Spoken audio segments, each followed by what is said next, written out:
ஐஎஸ்கே family இந்த பதிவில் நம்ம என்ன பார்க்க போகிறோம் அப்படின்னு பார்த்தீங்கன்னா, இன்டர்ஸ்டெல்லர் டைரக்டர் கிறிஸ்டோபர் நோலன் இயக்கத்தில் ஒரு மிகப்பெரிய பிரம்மாண்டமான ஒரு திரைப்படம். வெளிவந்து ஒரு மிகப்பெரிய வெற்றி பெற்ற ஒரு திரைப்படம்.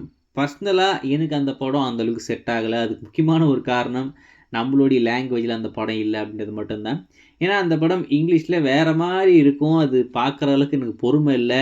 சரி, தமிழ் டப்புடு வந்தால் பார்க்கலாம் அப்படின்ற மாதிரி அப்படியே வச்சுருக்கேன். தமிழ் டப்புடு வந்ததுக்கப்புறம் பார்ப்போம். ஏன்னா அதுக்கான ஒர்க்லாம் போய்கிட்டு இருக்கு. கூடிய விரைவில் D Tamil, Discovery Tamil TV சேனலில் எக்ஸ்க்ளூசிவாக இந்த படத்தை தமிழ் டப் பண்ணி ஸ்ட்ரீம் பண்ண போகிறாங்க.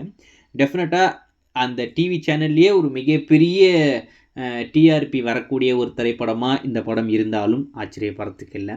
சரி, இந்த இன்டர்ஸ்டெல்லர் படத்தை பற்றி இப்போ என்ன அப்படின்னு பார்த்தீங்கன்னா, இந்த படம் ஐமேக்ஸில் ரீலீஸ் பண்ணாங்க. நீங்கள் எல்லாருக்கும் தெரிஞ்ச விஷயம்தான்.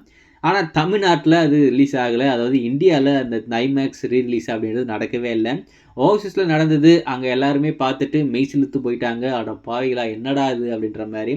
அதை இங்கெல்லாம் நம்மளை பார்த்துட்டு இங்கே இருக்கிற பசங்கள்லாம் பார்த்துட்டு இன்னால் தான்டா இந்த படம் ஐமேக்ஸில் வரல அப்படின்னு சொல்லிட்டு புஷ்பா போட்டு அடிட்டு நடிச்சிக்கிட்டு இருந்தாங்க.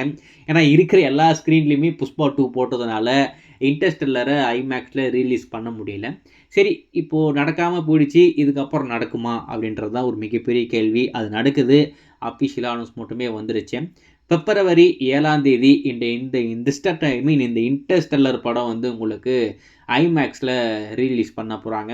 அஃபிஷியலாக நம்ம வார்னர் ப்ரோஸ் இந்தியாவே இப்போ அனௌன்ஸ் பண்ணியிருக்காங்க. ஸோ இங்கே இருக்கிற ரசிகர்கள் காத்துக்கிட்டு இருந்தாங்க ஐமேக்ஸில் இந்த படத்தை பார்க்கணும் அப்படின்ற மாதிரி.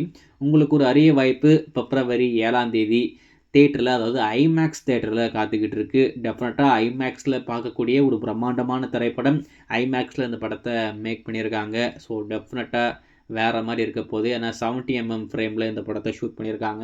சில பல ஃப்ரேம்ஸ்லாம் நீங்கள் இந்த படத்தை ஐமேக்ஸில் பார்க்கும்போது அப்படியே மெய்சிலுத்து போயிடுவீங்களாமா, எப்பட்றா பண்ணீங்க அப்படின்ற மாதிரி. அந்தளவுக்கு ஒரு தரமான திரைப்படம். பிப்ரவரி 7 வருது. சென்னையில் 2 ஸ்க்ரீன் இருக்குது. கோயம்புத்தூரில் ஒரு ஐமேக்ஸ் இருக்குது. மொத்தம் தமிழ்நாட்டில் இருக்கிறதே 3 ஸ்க்ரீன் மட்டும்தான். நீங்கள் பக்கத்தில் இருந்தீங்கன்னா போய் ஒரு வாட்டி ஐமேக்ஸில் பார்த்து என்ஜாய் பண்ணுங்கள்.